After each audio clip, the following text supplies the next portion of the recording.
Sometimes this is where I stitch at. I stitch a lot at my desk where I make the videos, of course, but sometimes when I just want to relax or my husband and I want to spend some time together, we come out on the stitching porch. I have a video on this where he turned a patio, just a patio on the back side of our house. He enclosed it for me and made me a stitching porch. And I love it. It's kind of messy right now, but let me kind of give you a look at it. Again, this is, that's our two favorite chairs right there. I had to bring some flowers in for the winter, so they've got a nice place to live through the winter. And then coming on around, lots of windows, so lots of good lighting. Nice view into my backyard. And this is my ribbon case right here and yarn. Let me show you. You can see that I can organize it all well in there. And I believe this one's some gauze. And let's see, some of my yarns down in here. So that's really nice. And then over here on my table is where I do some videoing and some different artwork that I want to do here. And I have my case of paints and watercolors and things like that there too. And this big curtain is covering my glass doors to my back patio. Let's take a peek out there. We'll just open them up here. This is a back patio right now. It just got through raining here. You can see the leaves are falling very good. Okay, my husband's shop out there. He just, right now he's blowing leaves, I think, raking leaves. And so that's more lighting, but I do keep the curtains across when it's cold and of course at night. And then this piece here also is just a small storage piece that I have here. So you can see that I have a nice work area kind of spread around here, okay? But I was going to show you that sometimes if you can figure out a place that's just a little special, that you can make a little special anyway, where you can just sit and stitch. This is a comfortable chair. Across I have a nice window where I can look outside. I can see the leaves falling and the birds and the squirrels playing in the yard. And you can't see much out there because if you're new here, you don't know that we moved here about 1.5 years ago, and there's no landscaping in the backyard. So we've got a lot of little plants out there, but you can't really see them. And but hopefully it'll get prettier the next year or so. By spring anyway, we'll have some color. But anyway, I wanted to show you that if you just set you up a chair, and like here, I've got my needle case next to me, a basket of scraps, a nice comfortable chair to sit in, good lighting, and I can just really enjoy myself, just relax, look out into the yard. That's important to me because I can't move around a lot with back trouble and hip trouble, so I can't get out like I used to, and I miss the outside. So, and then I can get my husband real close to me and we can just chat while I stitch. So that's really nice too, and we both enjoy that. So anyway, make a place. My husband calls it my nest. So, okay, it's my nest, and I love that because I'm very happy in my nest. And with my scraps next to me, I stay very scrap happy. So let's get back to stitching. Hello and welcome. Well, are you enjoying this? And is your quilt looking like what you want it to look like? If you have any problems or questions, please don't hesitate to drop them in the comments. I may not know all the answers, but I can give you the benefit of my experience, and also I can help research things that we both might want to know the answer to. So please drop them in there. And also other participants and subscribers to the channel and those watching, they have a lot of experience and talent, and sometimes they can really help us out with questions too. So just, make this a place where you can feel free to learn, ask questions. There are no dumb questions. Let me make that clear. There are no dumb, stupid questions. There are questions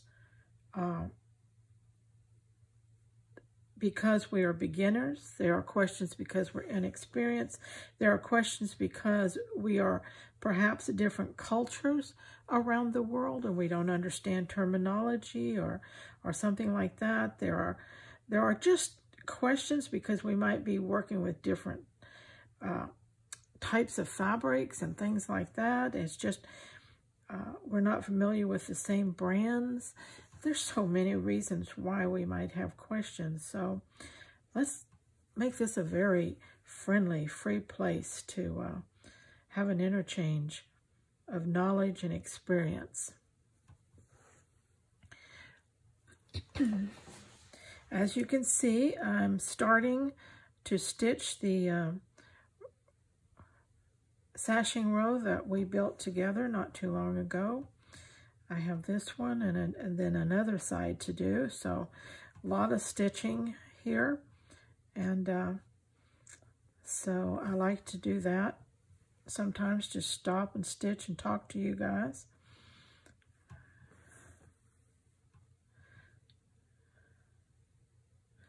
Let's see, how do we want to do this? Let's go over here on this side.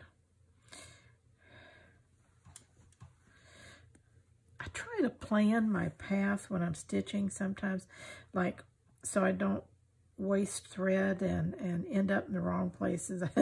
I don't always get it right, but like I skipped over here because I'm going to go down and up and back up and end up back where I can go again. So sometimes if you just give a little bit of thought to where you're going or where you want to go next, your threads seem to last longer. You don't have to cut and tie off as often and things like that.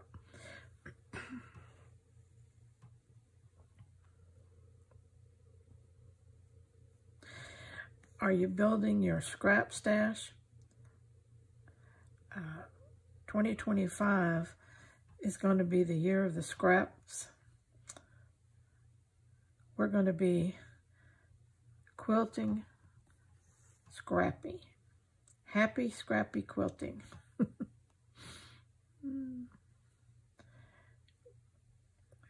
This is another juncture that I'm going to take down around and then come up, and so they don't have to come back to this piece.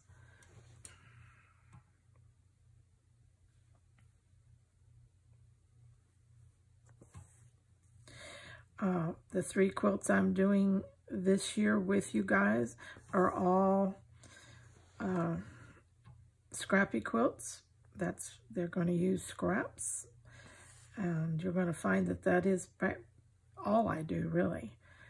I don't go out and buy new yardage of fabric for quilting and my projects. I find scraps.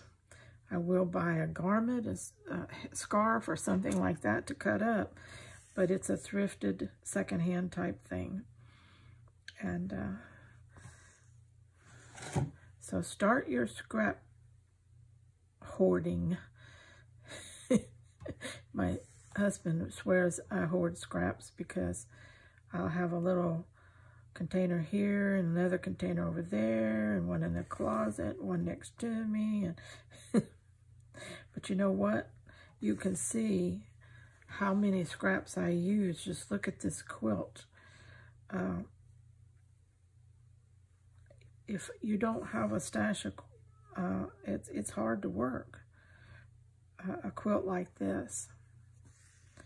So if you don't have it now, start building it.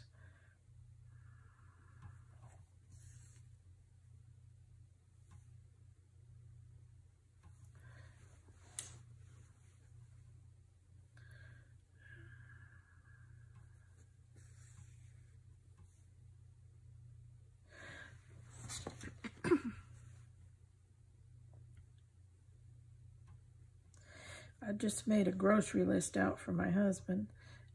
He has been doing a lot of the grocery shopping the last few months since my lower back has been giving me so much trouble, and I can't stand for any length of time. So walking these big grocery stores, I can't do it. And so and you know, he does a good job of it too. Better not, I think. So I just tease him. I said, well, you bring home the food and I'll cook it, whatever you bring home. So today we're having leftover chicken nuggets, really good chicken nuggets, and I'm making country gravy to dip them in. And what else? I'm doing some baked potatoes, and then we're going to have just a lettuce tomato salad, and I think we're going to have applesauce for fruit. And I got my husband some chocolate chip cookies, so he'll have a couple cookies with his applesauce. So that's our lunch for today. What are you guys eating?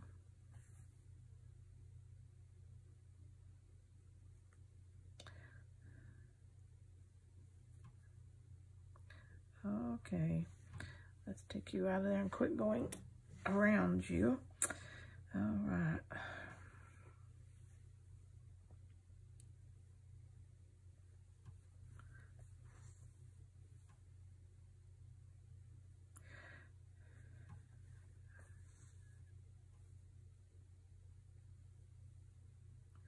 A lot of leaves falling here where I live this time of year. And I say we, my husband is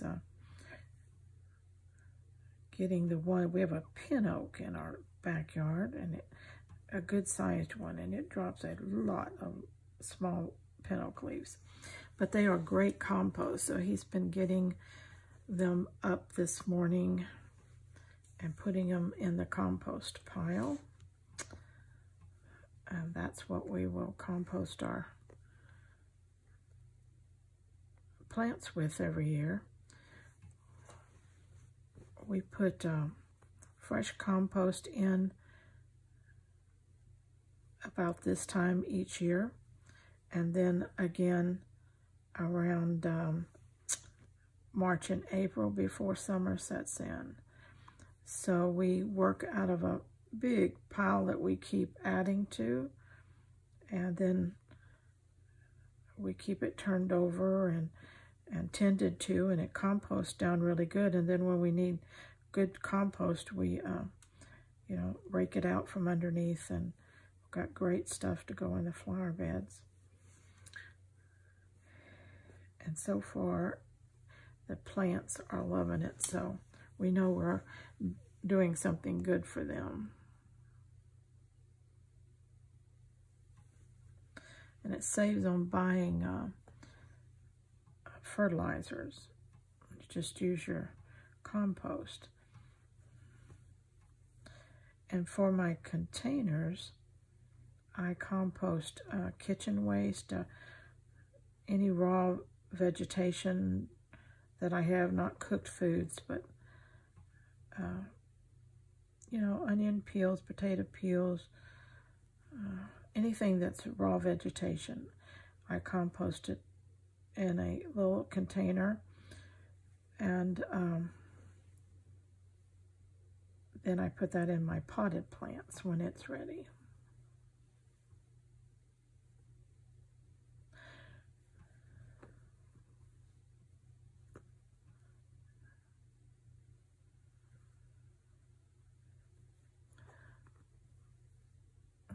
Coming down to the absolute wire here. I tell you, when you look at the back of the quilt, all these stitches in here, and people say, but is this quilt going to stay together? I'm telling you, it's got more stitches than you would ever believe. and it's not through. You can see, let me show you here where I'm working on the back side. Putting the second layer of batting on. I hope you can see this.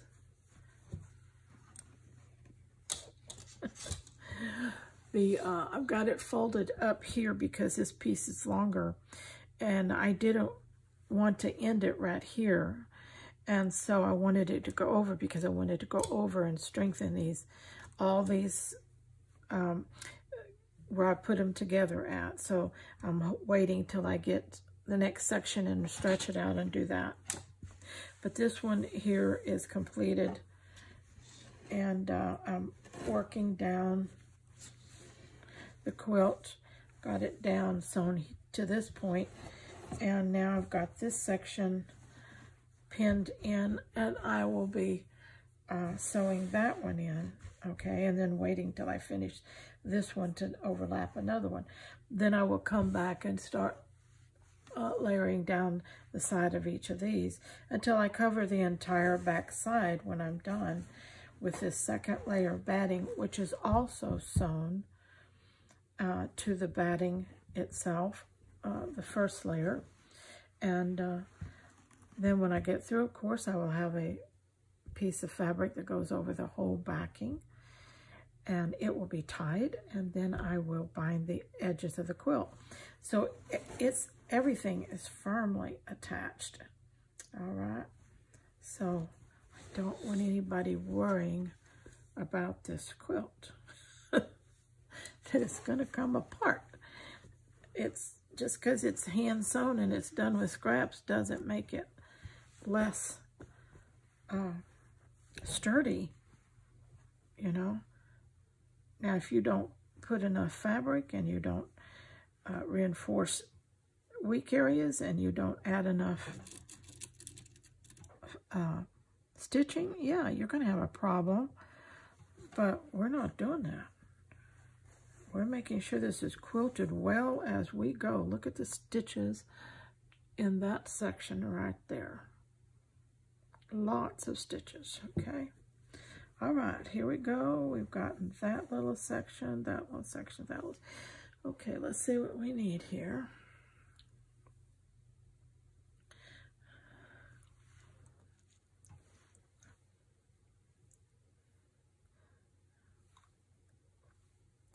I had asked the question, would any of you like me to play some music and just stitch? Because sometimes I really feel like I may be boring you guys to death just yakking at you. But pretty much everybody says no music, so we're not going to have no music.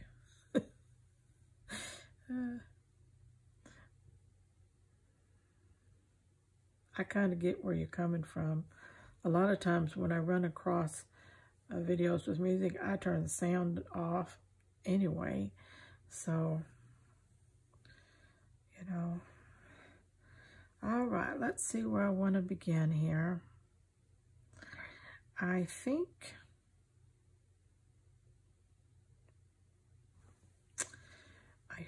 I will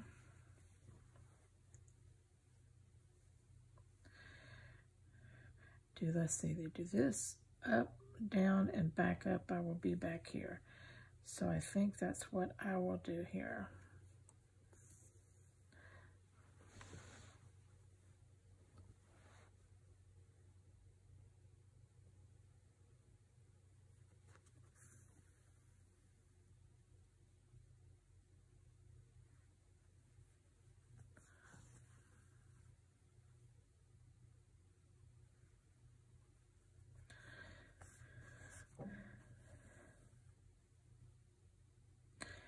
What else are you guys working on besides a quilt? Are you doing other projects along with it, or are you working more than one of these quilts at a time like I am, or what you doing?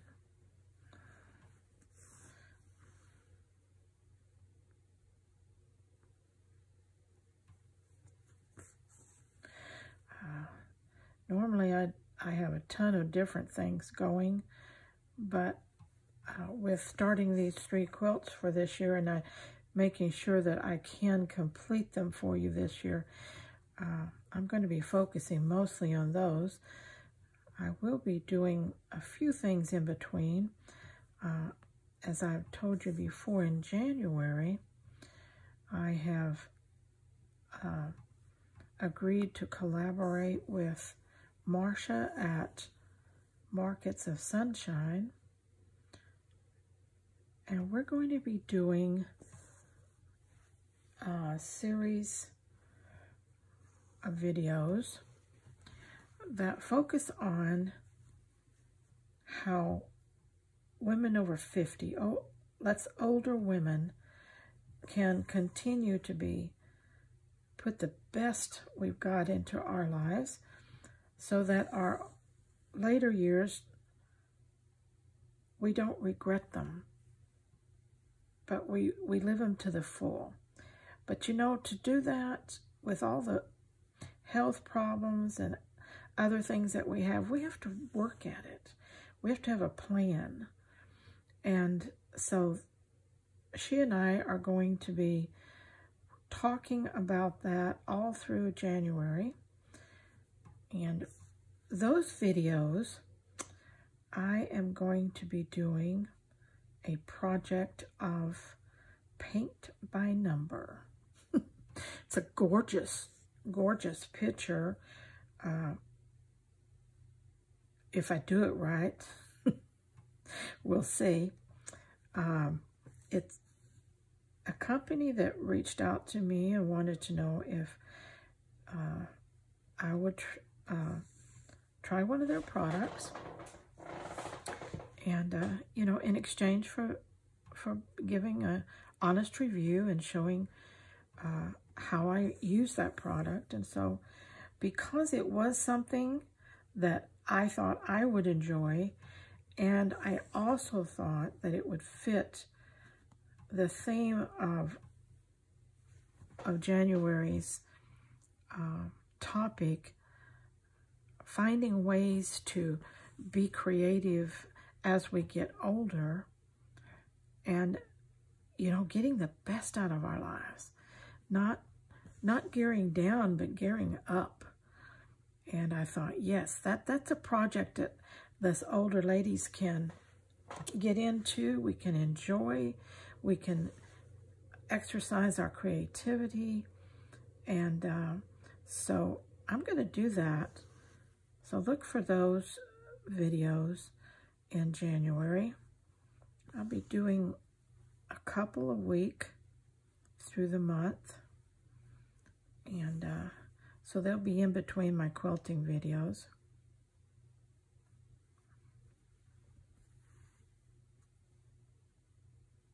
And those will be sponsored videos.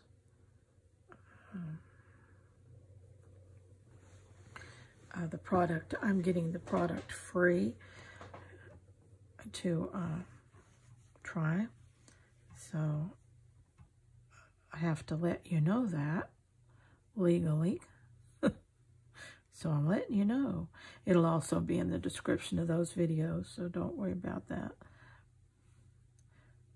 I think they're going to give me a special link too, so that if any of you at all are interested in trying something like that and want to purchase one of their kits, you get a discount.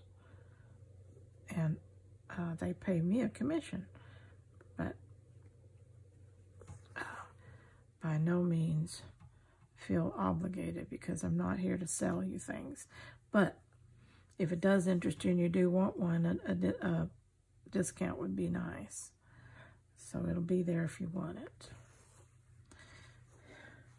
It's a pretty pink fabric and pretty pink thread.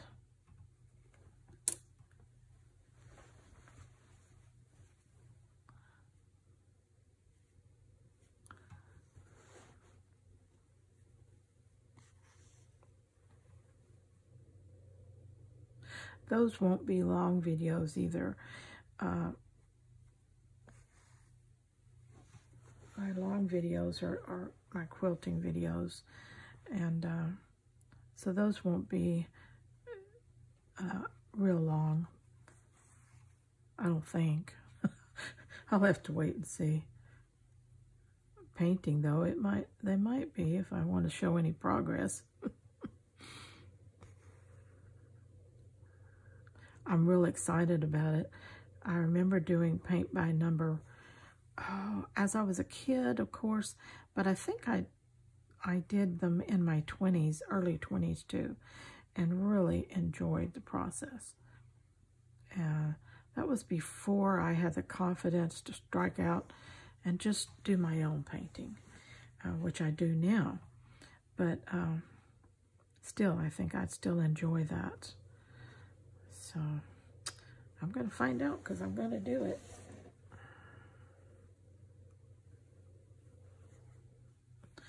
Most of my viewers, according to the demographics that YouTube gives me here, are ladies over 50. And, I could back it up to about 45. Ladies over 45. And so I really thought that when Marcia asked me about doing that for older women, I thought, well, that would fit. I have lots of viewers that fit that age group. And so maybe they would enjoy that. And so she's going to be posting, I'm going to be posting.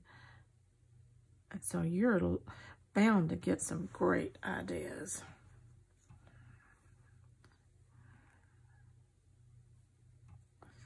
I know, thinking about what I do myself and then researching other things that I could be doing or ways I could be doing, I found some neat stuff. I can't wait to share it with you about how we can take the simple things we do in life but make them special for us.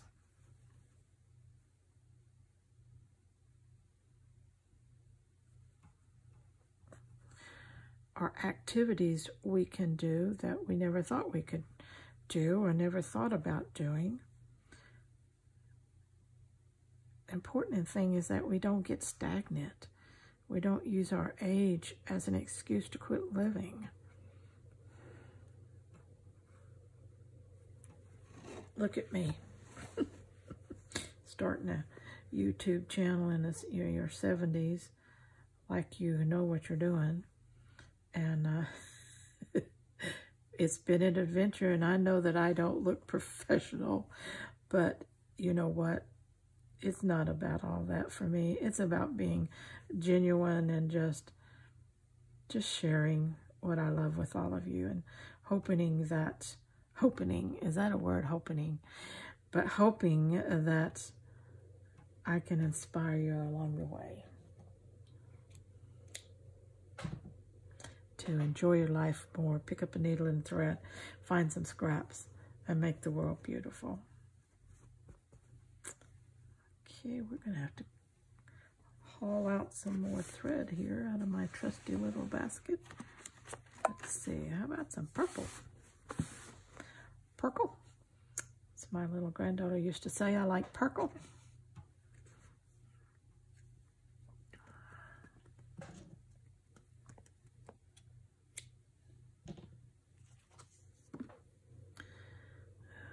Okay. Whoops.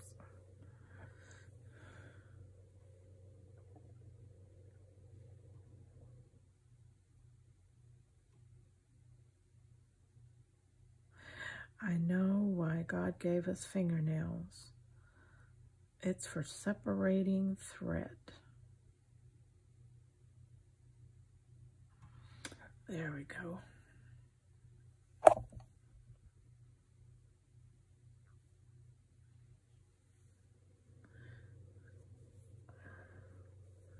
Oh, some of this thread is really kinky. It just doesn't want to separate nicely. Come on, play nice, thread. I'm going to put you in a beautiful quilt you're going to have a nice home and lots of other thread for company if you separate, so I can use you. Do you talk to your quilts or your projects where you work on it? I do mine. I talk to everything I do. And I talk to my plants too, just in case you want to know.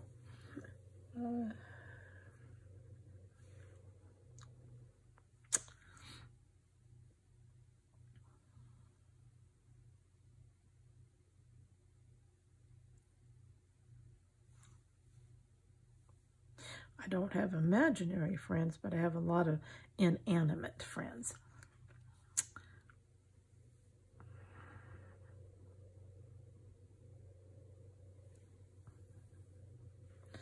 Okay, I got it through the needle finally.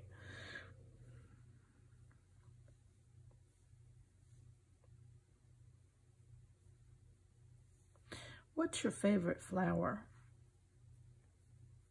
My favorite flower, which I cannot grow here where I live in Texas, is peonies.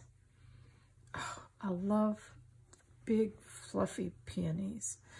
And I really hate that I can't grow them here. But just too hot. It just won't do. And I envy all you people who can have peonies in your yard. Okay. One flower that we can grow here very well, and I do love it, is zinnias, because they are gorgeous outside, but they make a wonderful cut flower for the home also, and they last forever in bouquets in the home, and so much color and variety. Zinnias. So I do grow those. Azaleas here do very well outside. They don't make a great cut flower. I planted a lot of drift, D-R-I-F-T, roses in our yard, which are going to be gorgeous this next spring. I can't wait for them to bloom and show them to you. They'll be big enough after being in the ground for a year to have made a good sized little bush, and they're spreading out. I can't wait to show you how pretty they're going to be. Lots of colors of them. And also my butterfly loving plants, the lantanas. They are doing very well too. Okay, I've got to stop and put groceries away. My husband is back from the grocery store. So we'll get back to quilting in just a little bit. Well, I got those groceries put away, stirred the pot for lunch, and back at the stitching. Let's see.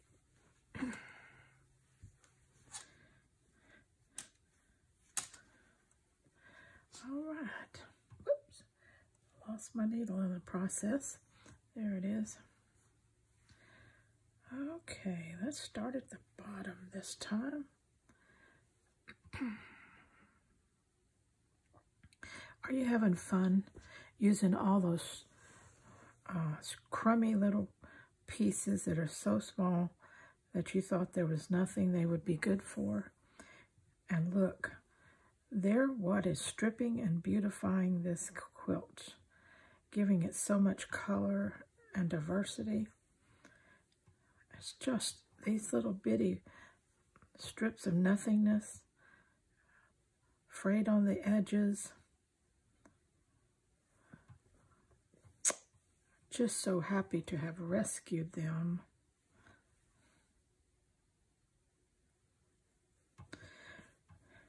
Scrappy reminds me of people. You know, we're all so different. None of us are perfect. We're all little scrappy pieces. But if we can find the right place, if we can blend with the right people, we can shine and beautify our lives. Just like this scrappy quilt is turning into a beautiful, beautiful object, something that will give pleasure to the eye and comfort to the body. We can be people like that. And it's okay that we're different. It's okay that we have fraying edges at times. It's okay that we're just a few strands of thread and not much good for anything in anybody else's eyes. We know the difference. And we need to learn to view not only ourselves, but others that way. Look at their good points. See their value.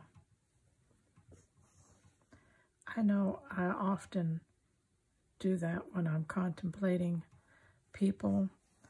I think, what can they do that I can't? What do they know that I don't? What talents do they have that I don't have? What personality traits do they have that I would really like to have myself? I begin to see the value in people.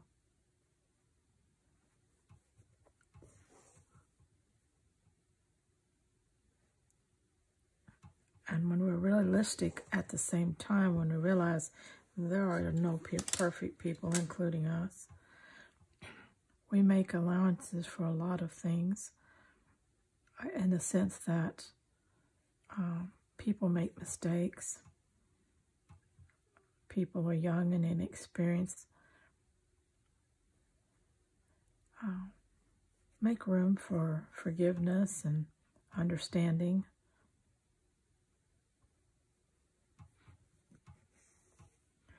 Now, not everyone wants it, and for those who don't, well, just go on down the road, leave them to their life. They may change at some point.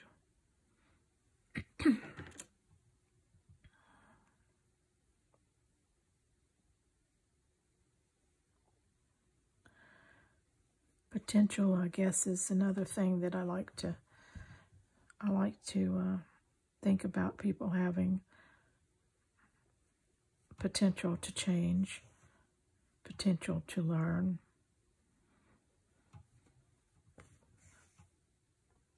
But I've always loved people.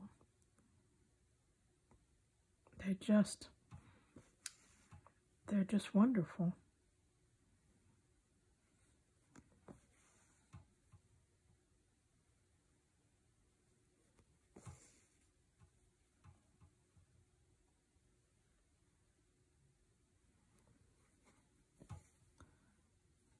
There's so many good people and good choices for friends and associates, that the few you meet that aren't, that are toxic to you, you don't have to stay in that. Just move on and find the people, or as one expression, find the tribe where you thrive.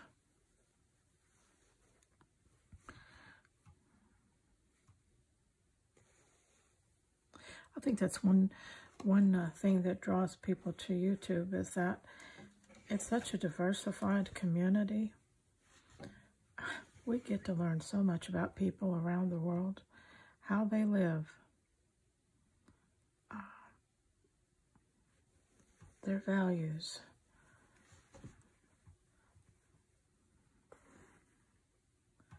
It helps us to understand ourselves more, don't you think? The more we understand other people.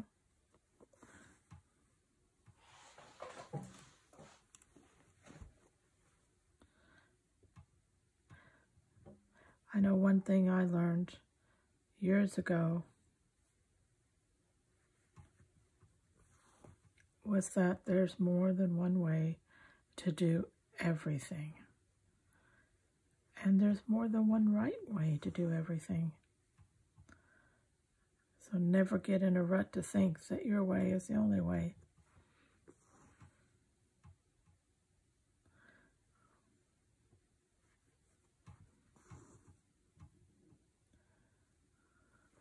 I like that yellow on yellow. It's pretty, isn't it? This little piece, it still has this little dart thing here. And I wanted to leave it on there. Some I have cut off, but some I leave. And don't ask me why or what makes a difference. I guess just whatever mood I'm in. If I'm in a good mood, I guess you get to stay, and if I'm not, you gotta go.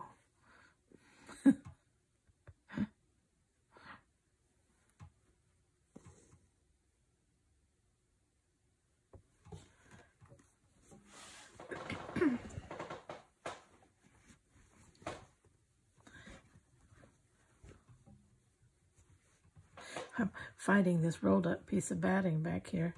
It made it stiffer and harder to for me to maneuver this. I need to get that done as soon as I can add another row here to this side.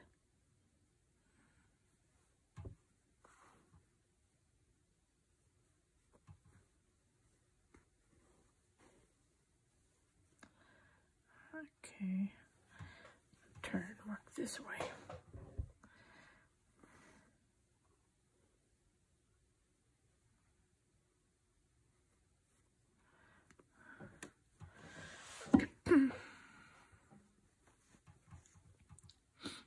Excuse me for coughing and sniffing. If you know me, you know I got allergies, and sometimes I can't breathe, sometimes I get choked.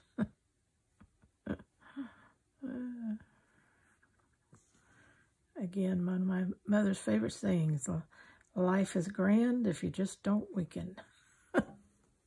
And that's the truth.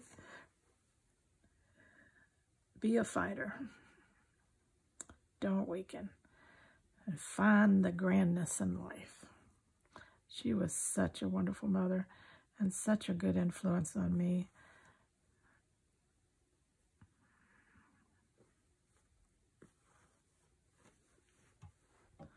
She was always happy, and she made me want to be always happy.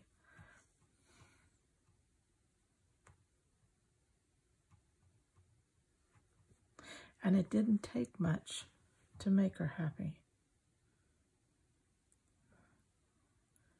She could find delight in the simplest things in life. And I wanted to be like that. And to a large degree, I have accomplished that. And I have her to thank for it. Setting that wonderful example.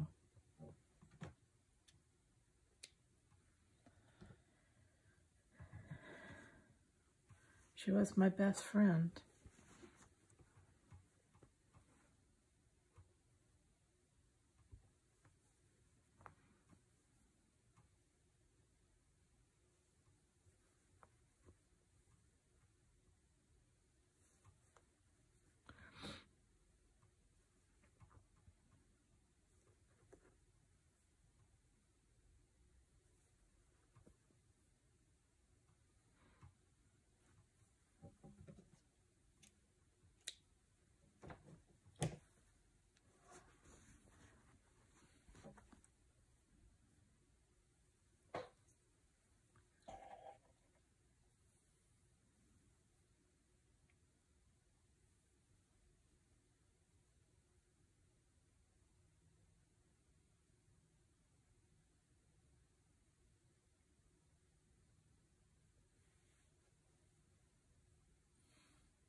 You could take a nap here for the time it takes me sometimes to get my thread separated and on the needle.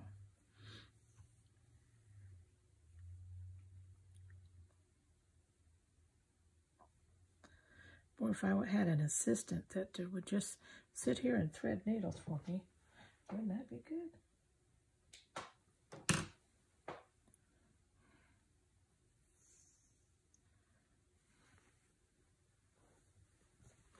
I'm thinking I could probably live with that. Look at that little thing right there. Every once in a while, and I'm glad I looked at it because now I found a little piece that I haven't sewn. Let me jump over here and get that real quick. Oh, it's under this folded part. Let me get that out of there. I'm going to have to undo all this. Well, I don't think I will. I think I'll do it a different way. I know that it's next to this piece, so I can remember that.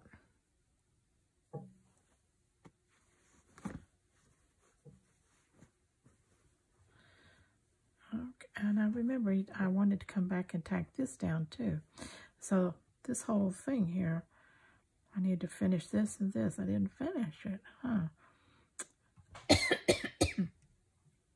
Very good to pay attention to watch as you're working and glancing back at what you've already done to make sure that you don't want to leave gappy things like that, and you don't want to leave puffy stuff like this, okay?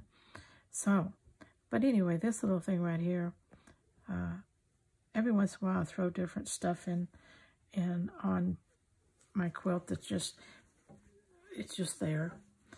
But, you know, it's kind of fun when people are looking at that. Well, what's that? I don't know, but it sure is weird looking. It adds a little fun and interest to the quilt. Doesn't hurt anything. Adds some texture. Let's go back and get this, and I will remember to come back to this spot, and I will see all that and get that done. That's just one that I didn't finish before I moved on, evidently.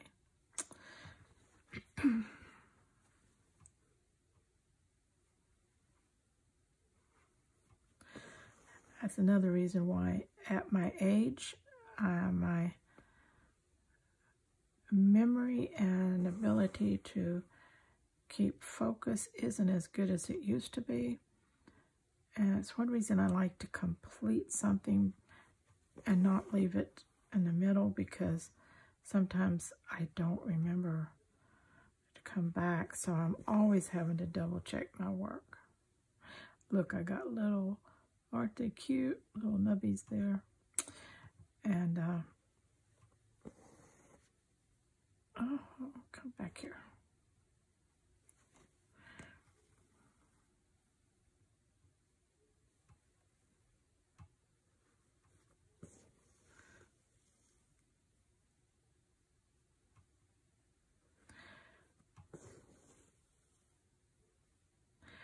I was going to remind everybody to keep your tiniest little bits of your threads and your fabrics, no matter how little they are, keep them even confetti size.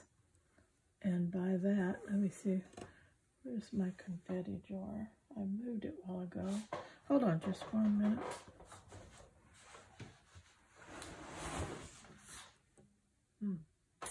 I'll have to find it.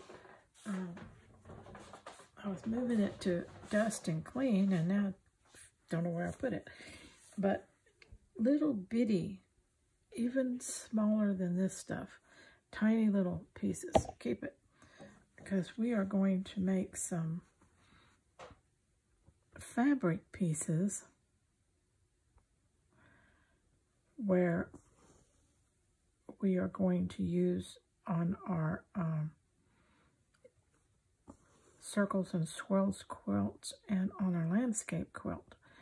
So if you plan on doing either one of those now or in the future, save all your thread ends, okay? And all your little pieces of fabric, no matter how little, teeny tiny pieces, your confetti pieces, and because we're going to use both of those things when we make the fabric. That it's going to be a special element on those two quilts.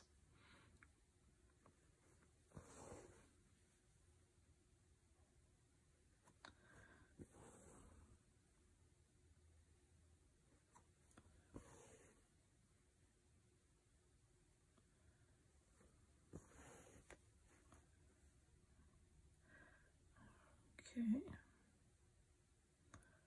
going to go right here.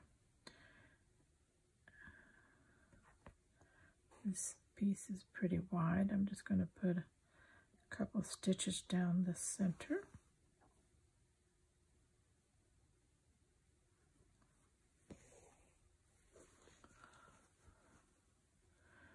And come over here and go up the top. Come on out of there. Got a long thread here.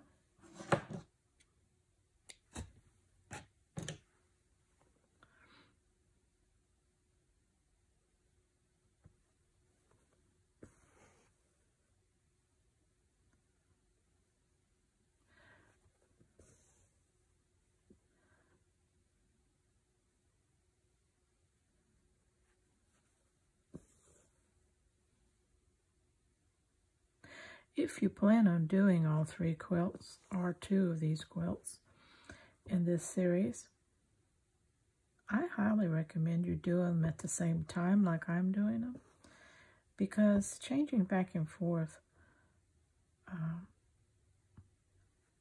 you don't get bored with one quilt or pattern, and it keeps you creative, and it relaxes you from one style into another. It's like switching scenery. You get tired of the same scenery sometimes, no matter how beautiful it is. But when you're switching sceneries, then when you come back to the original, it's all fresh again. So I would suggest, if you think you can, but realize, I mean, devote a year to it, because I think it would take most people at least that long to make all 3 of them by hand. But what an accomplishment for the next year. Also, I would encourage you to do so, because no doubt something in those 3 quilts is going to be totally new to you and out of your comfort zone, things you don't normally do, and that also will make you grow in your design and creative pastimes. And it just I just really would suggest that you try doing all 3.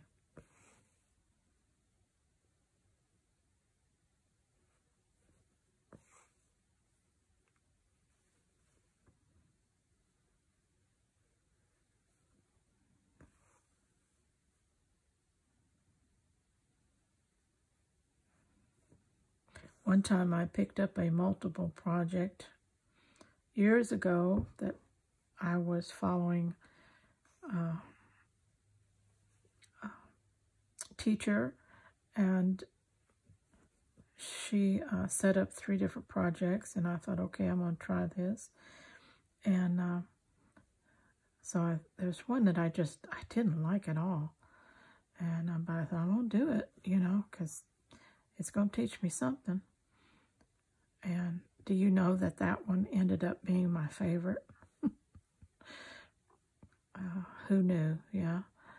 And so sometimes, it's like food. Don't say you don't like it till you try it. you heard that before? Or have you tried to teach that to your children?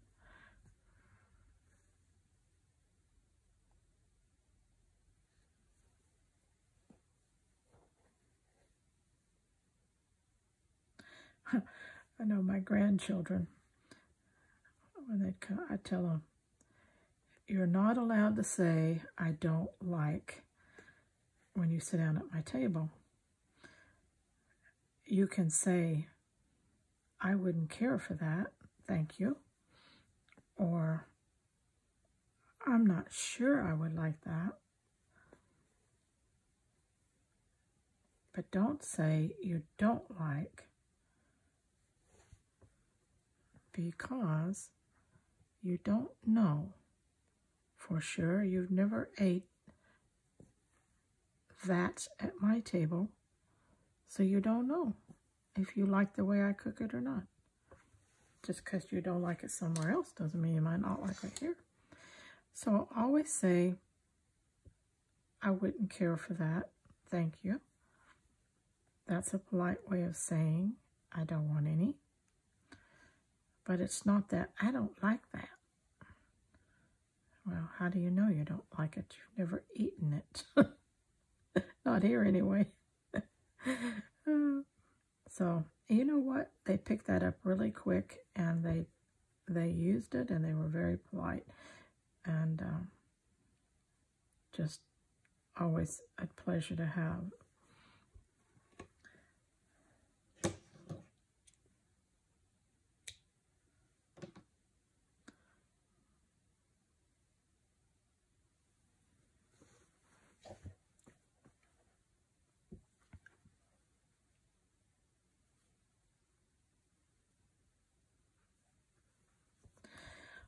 Okay, let's see here.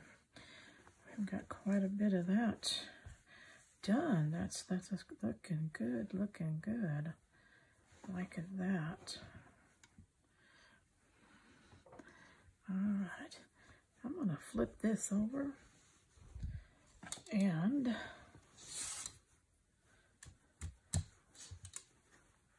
I don't have that sewed yet. As soon as I get up here, I can pull this down and sew that down some more.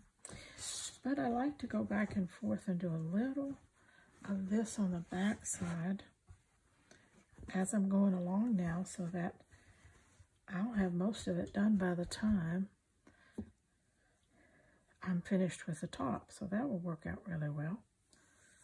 So let me get some thread here. I double this thread. Isn't that a pretty color of thread? Not that it's going to show, but I got that thread again at a, let's see, where did I get that thread? Oh yeah, it was a going out of sale. I don't remember which store, but they had this thread, which is not normally $10 a spool, Sewology, for $1 a piece. And needless to say, I picked up a bucket full. I guess I thought I was going to live at least 300 years to use that much thread, but $1 a thread, I just couldn't stop.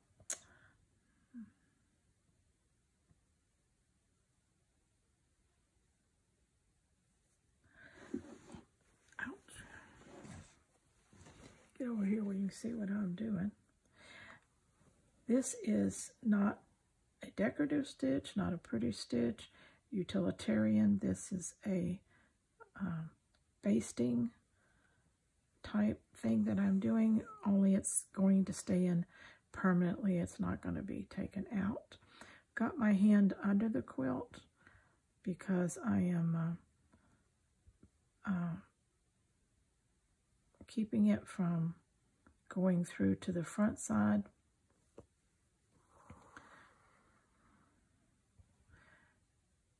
And I am just taking big stitches I'm sewing it to the quilt batting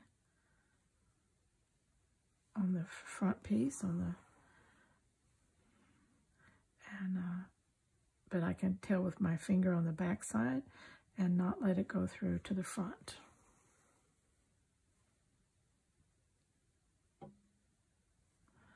Okay. Not only will this be basted in, but when I put the backing on this quilt and tie it, it will be stitched again, all, you know, the tying all over the quilt, so it'll be stitched in again. So it's not going anywhere.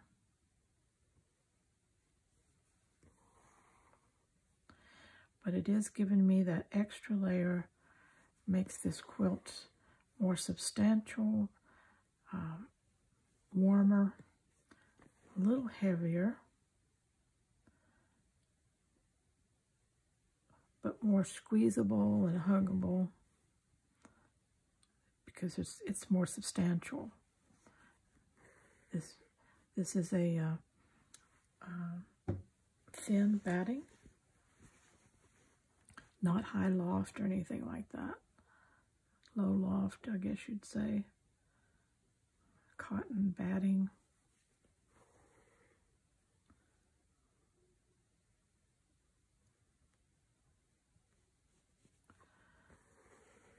So 2 layers of it is nice.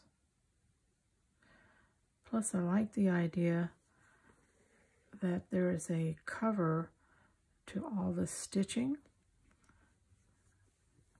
and a buffer between it and the back piece of fabric.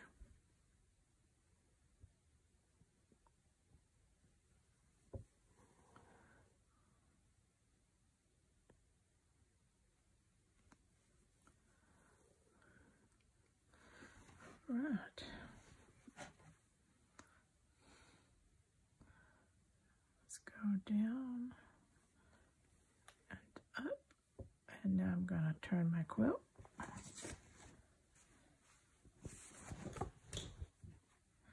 Lots of turning going on here again. Okay.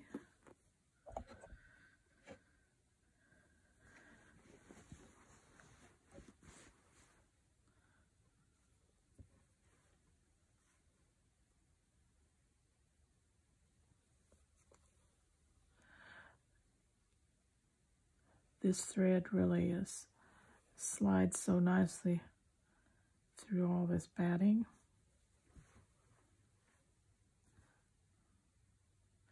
And I doubled it because it's a very fine thread, so that gives it double strength.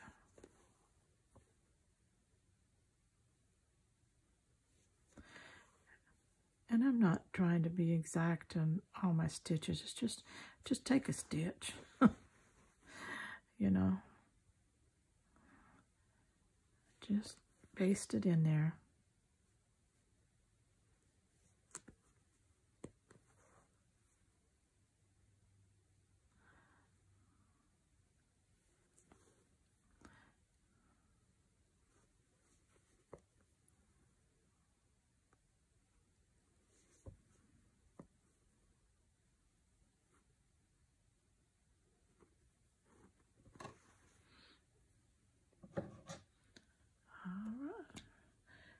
Got 2 rows done with that long strip of thread. We can take 2 pins out.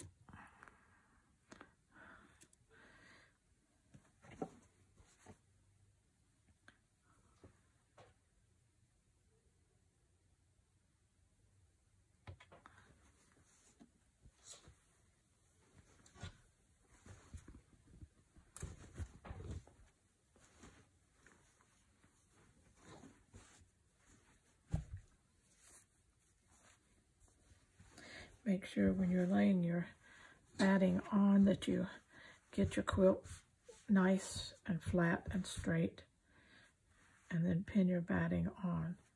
You don't want any quilt bunched up underneath there. Okay.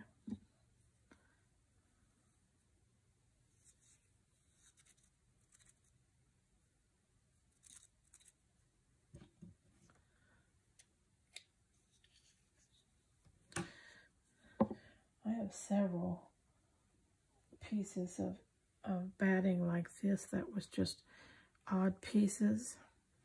And so this makes a great way.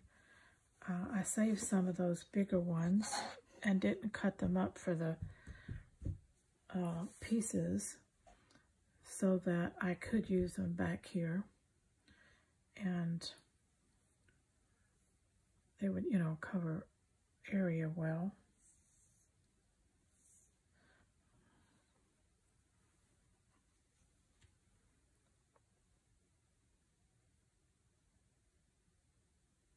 So if you have batting like that in large pieces, you may have to trim some of your edges straight. But that would be a good thing. Excuse me. A good thing to use on the batting back here. Get some water.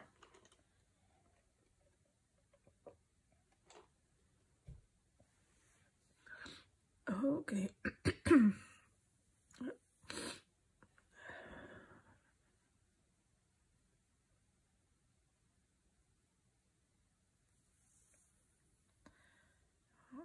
We should make a couple of rows with this length. Get my hand under there again.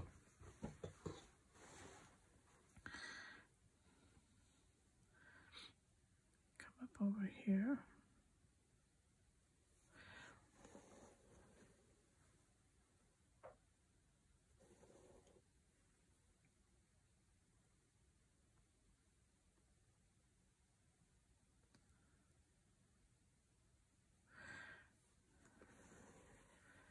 Every once in a while, it seems like my needle wants to go all the way through, no matter what. So, but keep track of it and don't let it go through the front side. Not that it would actually show on a quilt like this, but I just, you know, just don't want it to do it.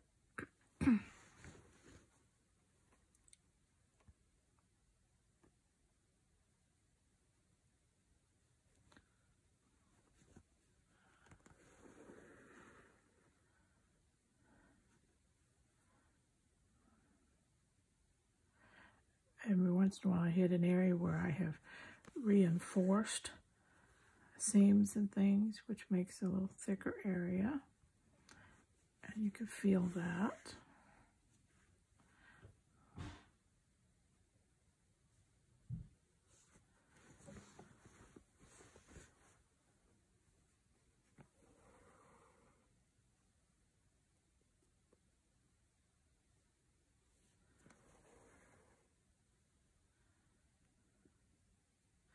I took a little video of where I do some stitching on my stitching porch, where I like to set up, especially in the evenings, and do some stitching where my husband has an opportunity to sit and talk with me while I'm working. And I'll be tacking that onto one of my videos.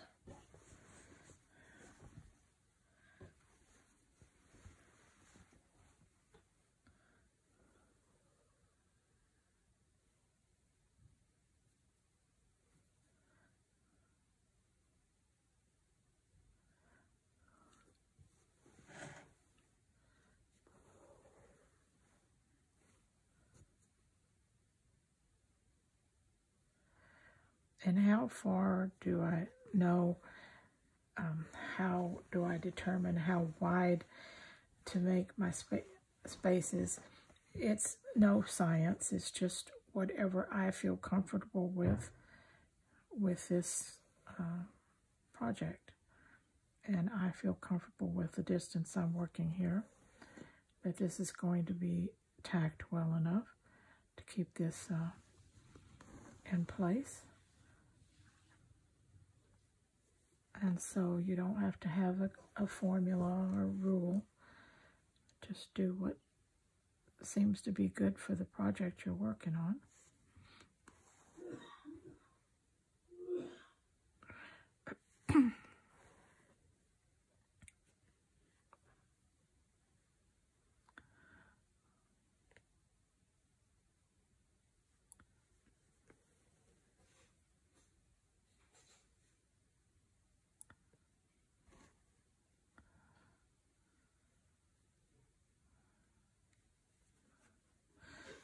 turn it.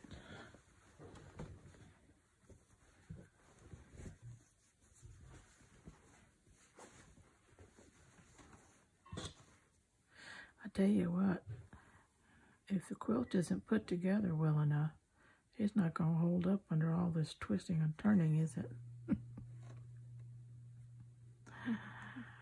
But I know that it is. It's very strong and sturdy.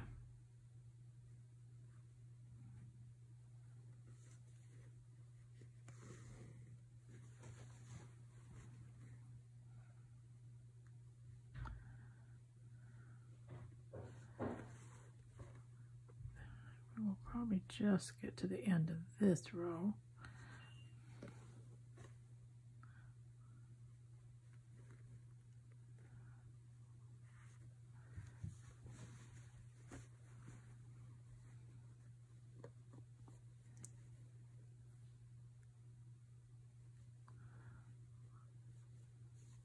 I like to do this along as I go because I don't like to do just this one thing all at one time. This is not the most exciting part of stitching. So it's like this is a utility type thing. It's got to be done. And but if I do it along a little as I go, then it's just so much more doable for me.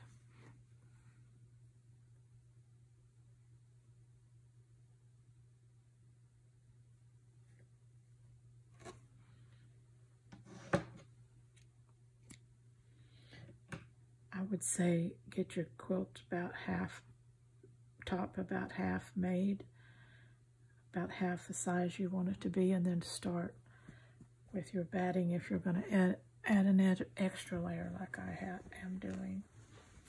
Okay, so now we've got from here,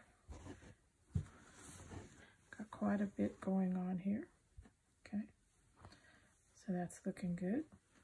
Now we got to find out where we were working again. I think we were working right here. One lady messaged me and she said, I think I got it. She said, I think I understand what you keep trying to teach us about how to put your pieces together to keep this very pretty, scrappy, non-patterned look. She said, I've been working with it and struggling with it, and I keep ending up with this pattern and everything, and then more I worked with it, I realized that I need to keep putting scraps on until it disappears. She said, until I can't tell where the lines are. And she said, then I know I've done it right because it disappears. It all is assimilated together. And that was a pretty good way of putting it, I thought. Work these lines, these sashing lines, and these pieces until they disappear into each other and just get assimilated. Okay. All right, we're going to stop right here. And remember to stay scrap happy. Bye-bye.